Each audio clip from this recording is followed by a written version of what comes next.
I did find out how much I made last night. And so last night I called and I made just under 6,000. But here's the thing, is that when I was getting my animals over to the pen to get them loaded up, I was actually like, one of my animals is very small.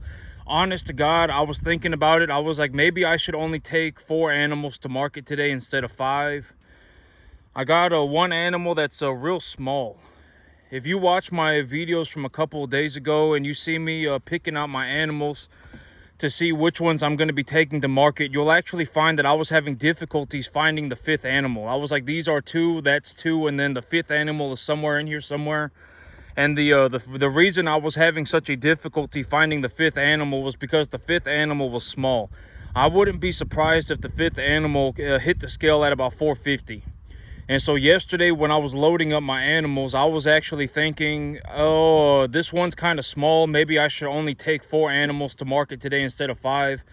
And I wouldn't be surprised if that animal hit the scale at about 450. And if the animal had hit the scale at 550 instead of 450, I would have probably made an extra a couple $100. And so I made just under 6,000. It was like 5,009. It was like just under 6,000. And so if that animal had been about 100 pounds heavier, I would have made 6,200 bucks. But honest to God, I was thinking about that yesterday when I was getting my animals loaded up, and I was like, oh, this one's kind of small. Actually, he's substantially smaller than the rest of them, but I still just went ahead and took him. And so it's okay. But right now I decided that, okay. So yesterday I was talking about I'm going to go and take a loan, right? I'm going to take my loan in advance. Because when I see what's going on, I need to front run my problems. I don't want to be in a situation where I'm just sitting on my hands for 2 months. And so today I figured I would talk again about what do you do when you go to a bank, right? How do you get money for your, how do you get financing, right? How do you speak to a banker? How do I do things? And so, okay, when it comes to talking to the banker, the big idea for you being at the bank, when I go to the bank, I'm there to get money for my deal, right? I'm there to get financing for my project. That's why I'm going to the bank. And when I go to the bank, the big idea is, okay, and this is going to sound horrible, but I promise you, you're going to have to understand this. You don't ever come off as a poor person. If you communicate like a poor person, the bank will not give you anything. Why would the bank give you money? Right? If you communicate like a poor person, it does not matter. Anybody with anything is not gonna do anything for your deal. If you come off as a poor person, you're screwed forever. I can almost guarantee it. You don't ever come off as a poor person. You don't ever communicate as a poor person, like a poor person. All right, like, okay, and here's a realistic example of what am I, and when going to the bank, you should think about what you're going to talk about. Think about what you're going to say, and think about what you're not going to say. Right? You should have an idea of both. When you go into the bank, you're not there to fiddle fart around, right? You're there to get money for your deal. You're there to get money for your project. You're there to ask for financing. And I've talked about this, but the bank wants to give you money, right? The bank does not make money by holding on to people's money. They make money by lending out people's money and then collecting interest on the loans. That's how they make their money. So the bank wants to lend money to people. And when you walk into the bank and talk to the banker, the big idea is that you want to convince the banker that you are the person that the banker should be giving their money to. Right? And I've talked about this, but if you need money for a project, you don't want to go and ask your family. You don't want to go and ask your mom. You don't want to go and ask your dad. You don't want to go and ask your cousin. You don't want to ask your brother. You want to ask a banker. All right? If you really believe in your project and you're like, I'm going to take this money and I'm going to go and do something with it, the banker will give you the money. All right? And so when you go and you talk to a banker, like, here is what I'm going to say. Like, I've thought about this. What am I going to talk about? And I've already said that when you talk about your business, it does not matter who you're talking about, who you're talking to when it comes to your business. Your business, it should sound like your business is important to you. Very important to you. If your business comes off as some like thing that you're just kind of like, like you're just kind of, fiddle farting around with, it's not going to work. When you speak about your business, when you speak about your business plans, it should come off in a way that it's like, oh, this business must be very important to this individual. Very important. And so when I go to the bank, here is what I'm going to say to the bank, more or less. And I've talked about when it comes to getting financing for your deal, you don't want to collateralize anything. You don't want to collateralize anything. You definitely don't want to cross collateralize anything, right? You don't want to, put your assets and leverage them for more assets. If you collateralize your assets for more assets and you do that and your assets fall apart, they will all fall apart together. So you don't want to cross collateralize your assets in any way. So if you don't want to, in me, I don't want to collateralize any of my assets at all for anything. I don't want to collateralize anything for any loan. So how do I get a loan? I make the money first, right? I talk about this all the time. And here's a realistic example of what's going on with me. And maybe if I speak about what's going on with me, it will make sense and then you'll understand. Me right now, I make about $20,000 a month, right? I make about, on the average, about $18,000 to $20,000 a month.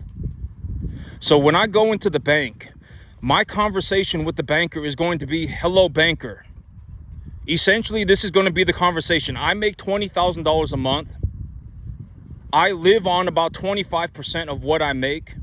About 1/3 of what I make just sits in my bank account as cash, and the rest of my money gets invested into a majority of it gets invested into 1 to 1.5 type medium large frame animals, and I also have some real estate.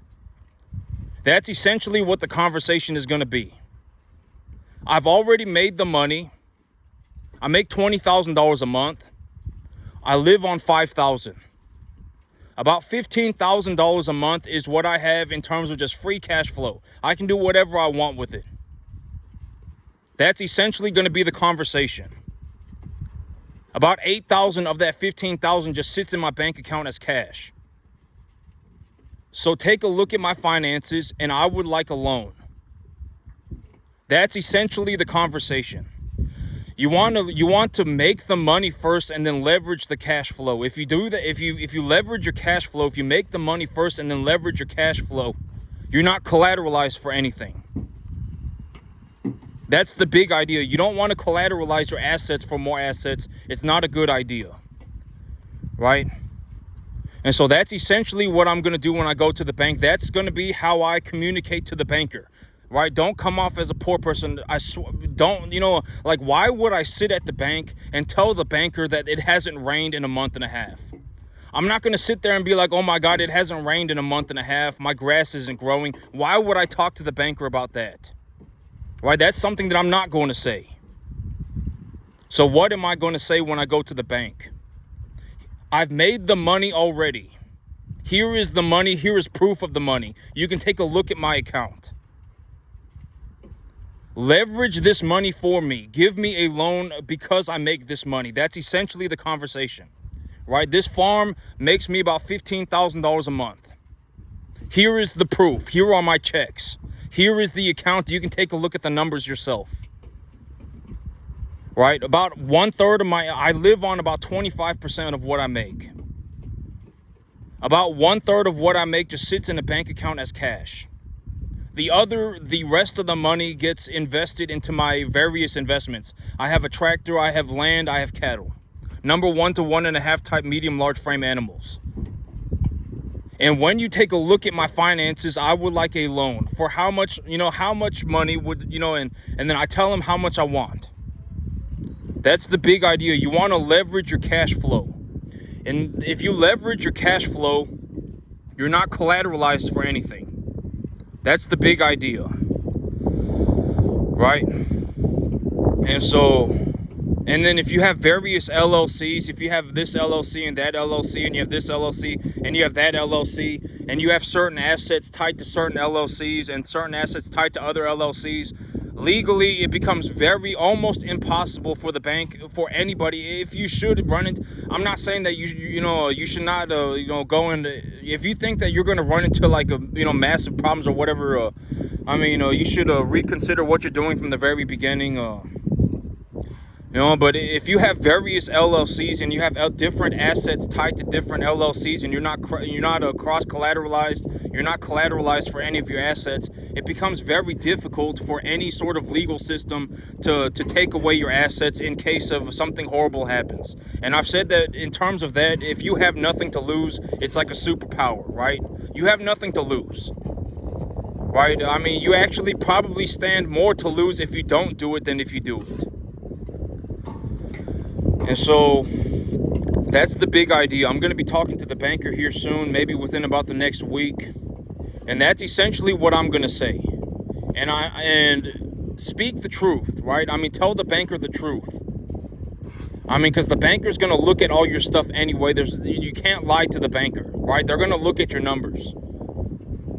And so that's essentially, when I go into the bank, that's what I'm going to be saying to the banker. That's what I'm going to be communicating to the banker. Banker, I make this much money. I've already made the money. I made the money first. I've made the money. Here is the proof of the money. I live on, my debt to income ratio is about 25%. It costs me about, I only really spend about 25% of my money that I make every month. 75% of my money gets invested or just sits in my bank account as cash. Here is the proof. Now that I have shown you the proof, I would like a loan so that I can purchase more assets, more cattle.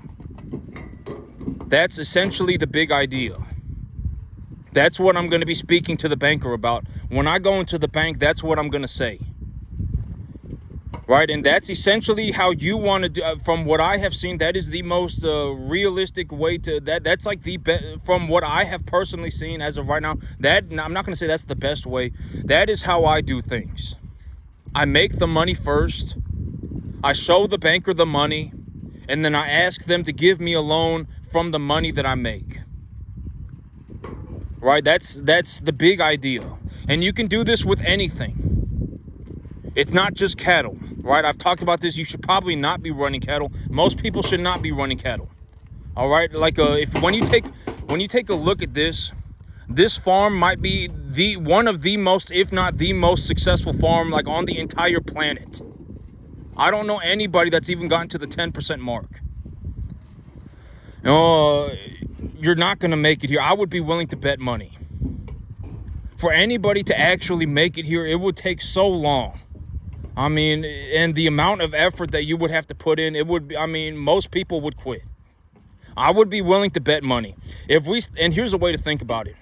If we took 10,000 very qualified individuals, like you're on some high-tech dairy farm, but you're not making much money. I mean, you run 2,000 cattle a year by yourself, right? You run 2,000 cattle a year by yourself, but you're not very good at the business, right? Or you're not very good at growing the grass, but you can run 2,000 cattle by yourself.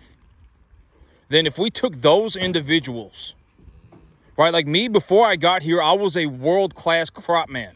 I may be one of the best, if not one. There may only be 10 people like me on the entire planet that can grow grass like me. I may be one of the best on the entire planet. And that was how that was what I was before I got into the cattle business. Before I got into the cattle business, I was a world-class crop man. I was a world-class crop grower. I'm maybe one of the best on the entire planet. And that was my background before I got into the cattle business. And so it would need to be something like that. You're very, very, very good at running the cattle, but maybe you're not very good at growing the grass or running the business, right? I mean, it would have to be something like that. If we took 10,000 very qualified individuals, maybe 5 people would make it. Maybe 5 people would make it. You're not going to take a bunch of people out of a Walmart or a Costco or, a Family Dollar. You're not going to take a bunch of random people and get to this point. Nobody's going to make it. If there was a bunch of random people, nobody's going to make it. I guarantee it. I would be willing to bet 50-1 with everybody. It's just not possible. It would take way too long, and most people would quit by the time they could make it. And so, and that same thing was for me. Before I got here, I was a world-class crop grower. I may be one of the best grass growers on the entire planet.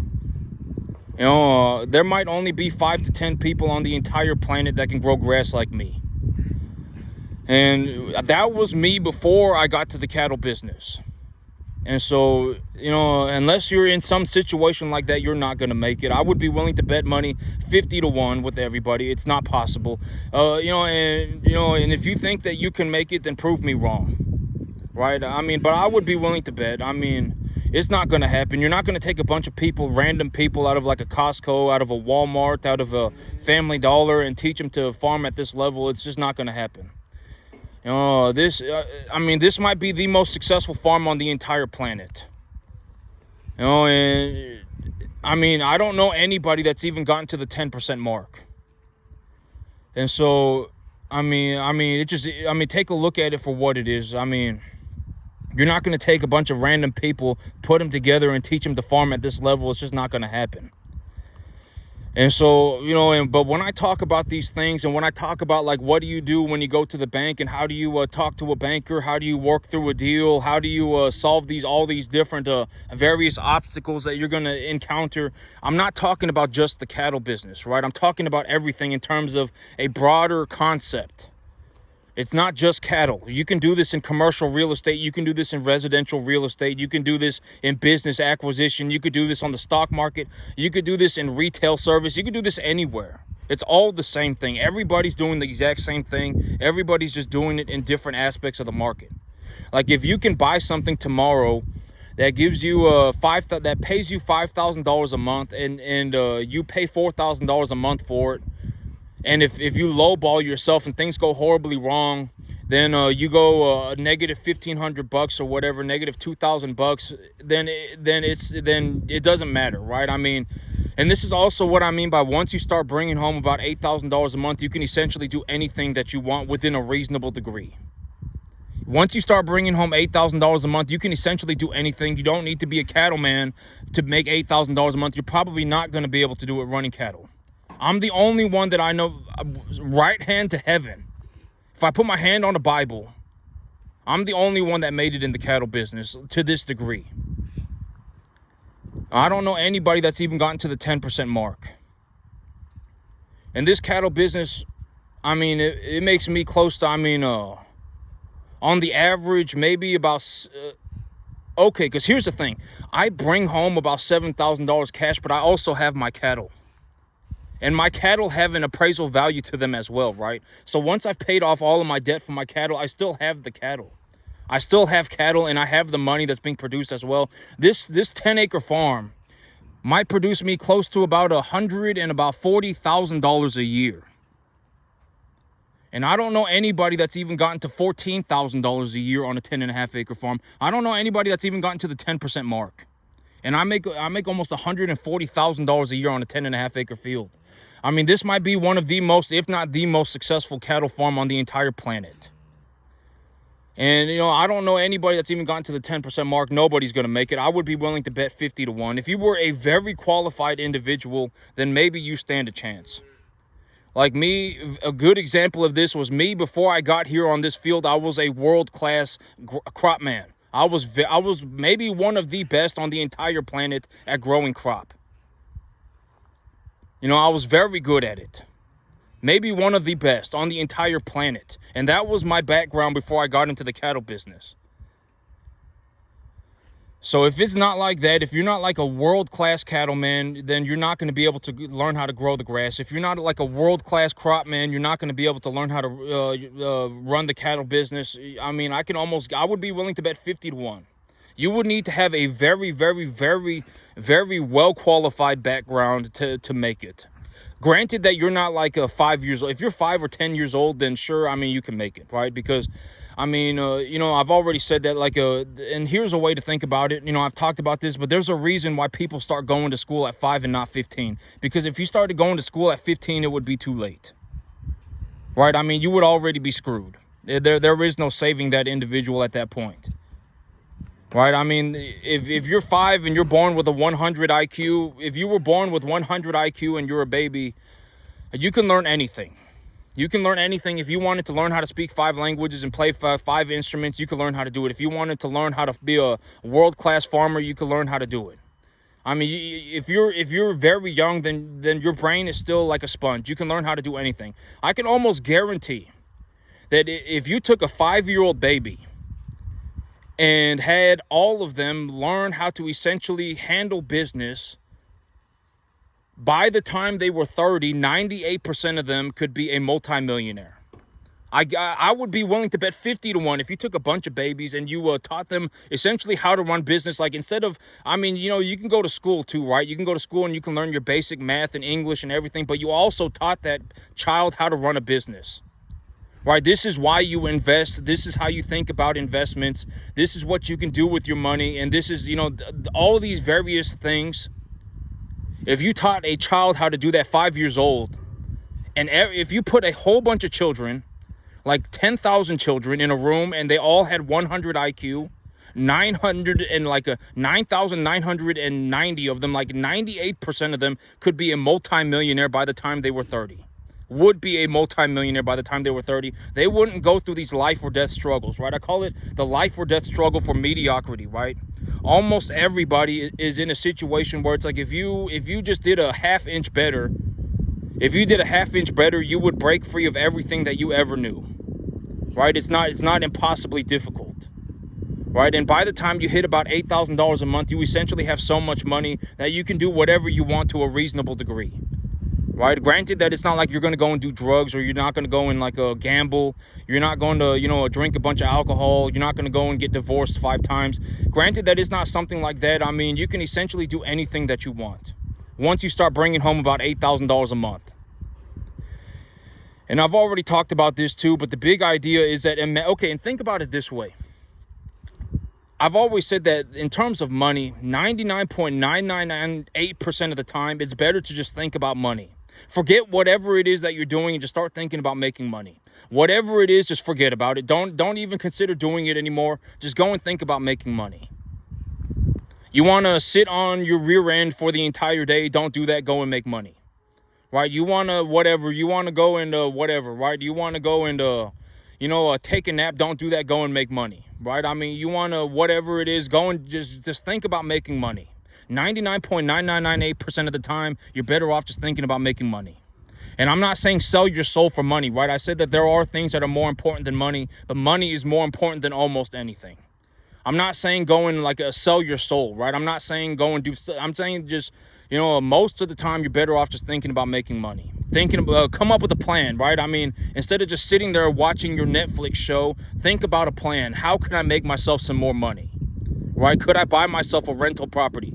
Could I take a look through business listings on the internet? Could I think about maybe opening a stock investment account? Something. Right? Think about different various strategies that you could utilize to start making money. And this is the thing that, and I've talked about this and I say this all the time, but, when I take a look at the average person is half an inch away from breaking free of everything that they've ever known. If you made one good investment and didn't ruin it for yourself, you would essentially be free to go for the rest of your entire life. You would have retirement, you would have money, you would have, you would essentially, granted that you don't ruin it for yourself, you would essentially be good to go for your entire life. Almost everybody.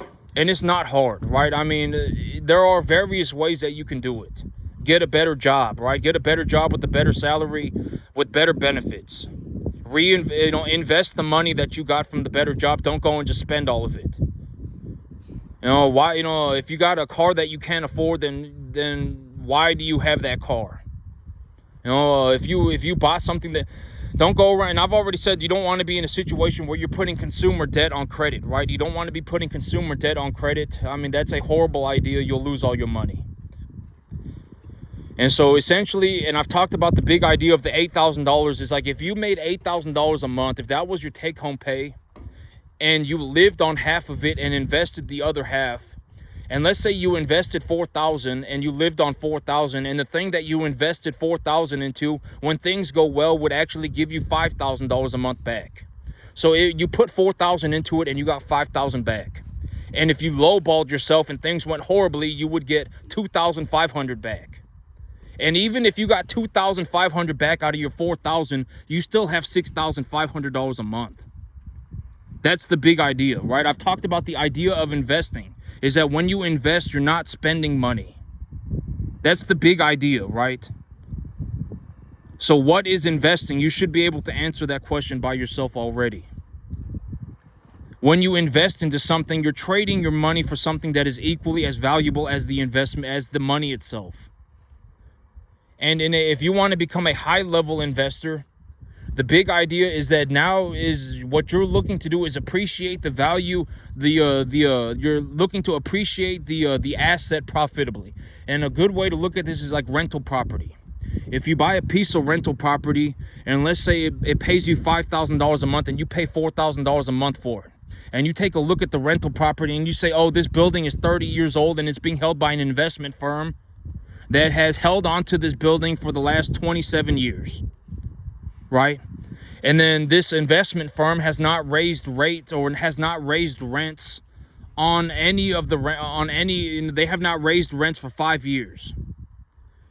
So, you talk to the investment company, you make a deal with them. Hey, give me a 1-year non-payment agreement, whatever it may be. Give me a seller financing deal, whatever it may be. Right. And then you double check the numbers, make sure all the numbers work. And then you take your deal. You get the deal. Right. And, you negotiate a deal so that the numbers work out for you. And if the numbers don't work for you, then go and find a different deal. Don't take a bad deal. Nobody ever has enough money to take a bad deal. You don't want to take a bad deal. All right. You don't want to take a bad deal. That's not good. So make sure the numbers work. And when you buy the investment will give you your money back. I've talked about this. Right? When you invest into something, you are not spending money. All right? You have to conceptually understand that this costs me nothing. That's another way to look at it. All of this, it costs me nothing. This puts $7,000, $8,000, $9,000, $10,000 a month in my pocket. It pays for everything. And it also puts like $7,000, $8,000, $9,000, $10,000 a month in my pocket. This does not cost me anything. That's the big idea, right? That's the whole idea of investment. It's like when you put your money into something, it gives you your money back. And if you're a very high level investor, you can actually appreciate the value of the asset yourself profitably and knowledgeably. Right? That's the big idea. And when you can do that, you can essentially print as much money as you could ever want or ever need. Once you hit about $8,000 a month, you essentially have enough money to do whatever you want within a reasonable degree. And so, this does not cost me anything. That's another way to look at it. All of this, it costs me nothing. That's the big idea of investing, right?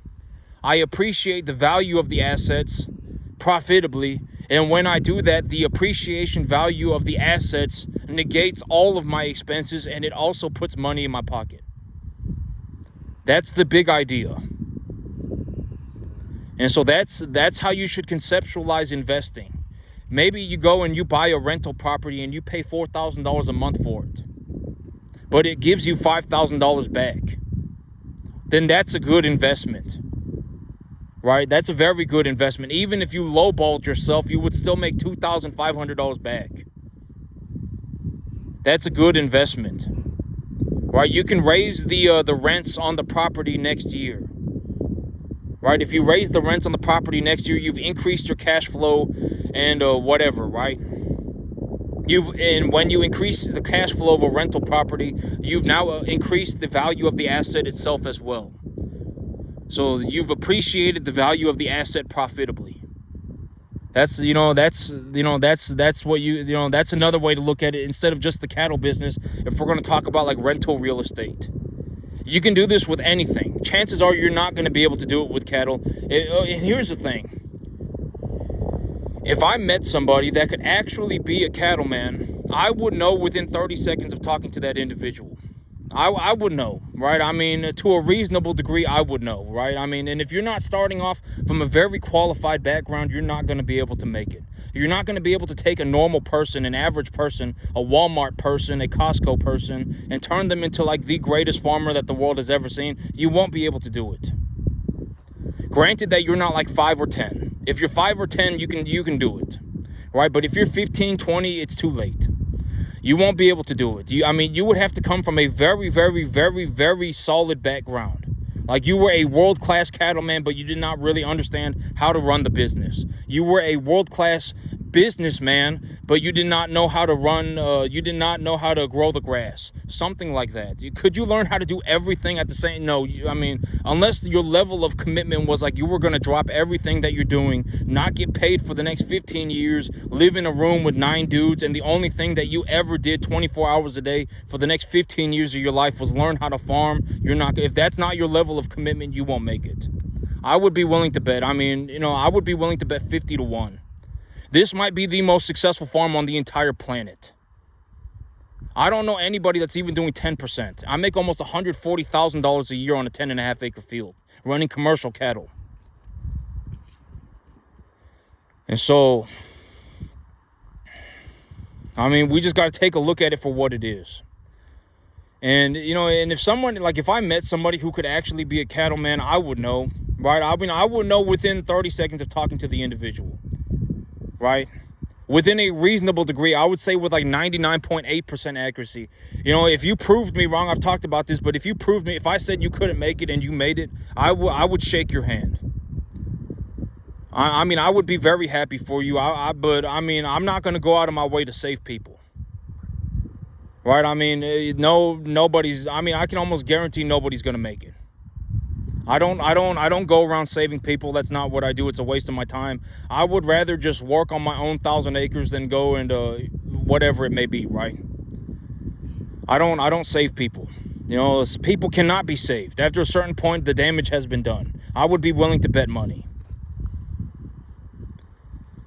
And so that's it for me today, YouTube. Y'all have a good one.